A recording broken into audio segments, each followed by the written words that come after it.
We're going to take you inside what's been called the Super Bowl of crafting. We follow some DIY entrepreneurs as they turn up for the pressure-filled opportunity of a lifetime. Who will come out on top?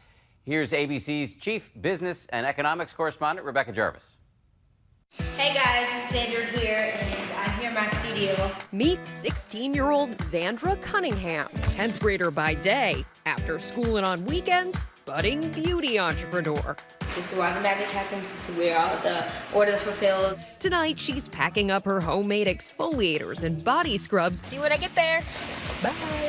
And driving all the way from Buffalo to Brooklyn. We're super excited to see the rest of New York with you. With her parents to see if she can turn her homegrown hobby into the big time at this year's Etsy Open Call, the Super Bowl of crafting, where entrepreneurs can land some very major accounts with top retailers like Macy's and Whole Foods. Hi, I'm Caitlin. I'm the owner and designer behind Little Low Studio. Caitlin McLean runs her business out of her home in Austin, Texas, and is also carting her wares to New York with dreams of mass market success.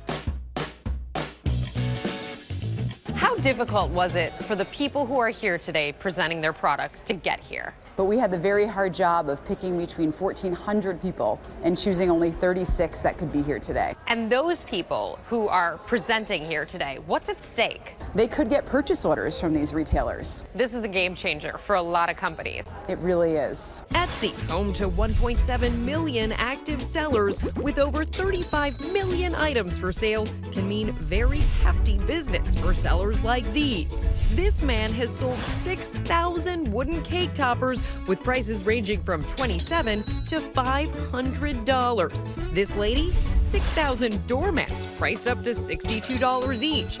And this guy, a whopping 19,000 of his whimsical art prints, costing up to $395 on the site. Open Call is officially beginning. A contract with one of these mega stores can take it even further. We should be so proud. These DIY business owners are selling everything from cheese boards to kids' costumes. Paging Bjork at the 2001 Oscars, anyone? We caught up with Amy from Whole Foods and Patrick from Paper Source to find out what they'll be looking for. What does it take for companies that are on Etsy to get into a store like Whole Foods? We see products every day, so it really helps to get to know everyone and hear their story. These are the new colors for fall. What's been great about being here is that virtually everybody I've met here is representing some type of product that is truly that unique, handmade, artisanal. Caitlin, our seller from Austin, knows how much is at stake. What does it mean to get your company in front of these companies, these big businesses? I think it's major. It's really hard to build those personal relationships. So having this one-on-one with those buyers and putting a face behind the name has been so valuable to me. This is a real-world Shark Tank. Kind of, yeah. Little Low Studios charges $4.50 for one of their homemade cards. And with the golden purchase order on the line, Caitlin prepares to pitch Little Low Studios. Cue the Shark Tank music. There is a notebook that's lined in here for jotting down notes, of course. But then there's also a graphed sketchbook that is included, really nice. So you can doodle away if that's more your... Really sweet. And what's the cost of this? $7. Zandra, who creates all her inventory from her home studio with prices starting around $8, the youngest here by far, has been pitching all morning. If you walk away from here with a deal with one of these big retailers, what does that mean for you, for your future? It means all that time in the studio, the late nights, all the sweat, blood, and tears that went into the creating this product and getting it to where it is today, and all the sacrificing. It all means something. Time to cue the Shark Tank music for Zandra.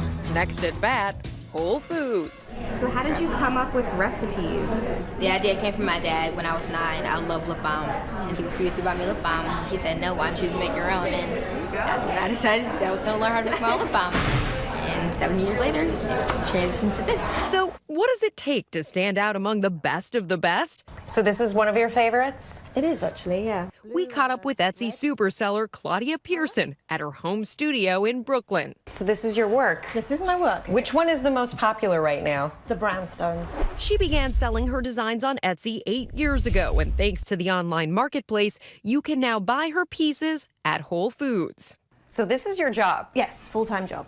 And When did it become your job? I illustrated for a living 25 years ago, and the product line started in 2008. That's when I opened my Etsy shop. Back at the open call, the judges are ready to deliberate after hours of pitches. What are the standouts? Zandra's a standout because of her ingenuity and her just being this prodigy She's at a young 16. age. She's 16. She's a standout. And now, the moment they've all been waiting for. Little low. Come on up here.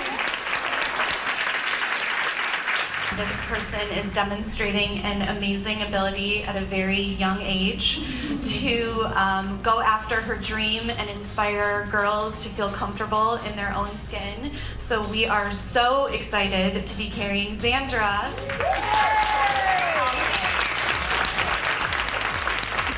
A huge day for our sellers. I can't wait to see your things in Macy's stores. Hopefully all over Macy's. Little Low. Little Low. It's a name to remember. How does it feel? I'm super excited. As a dad, how are you feeling right now? And a mom, how are you feeling right now? I want to do laps around Etsy. I am like over the moon, excited for her. It is fantastic. All the hard work, resiliency, all pays off. For Nightline, I'm Rebecca Jarvis in Brooklyn.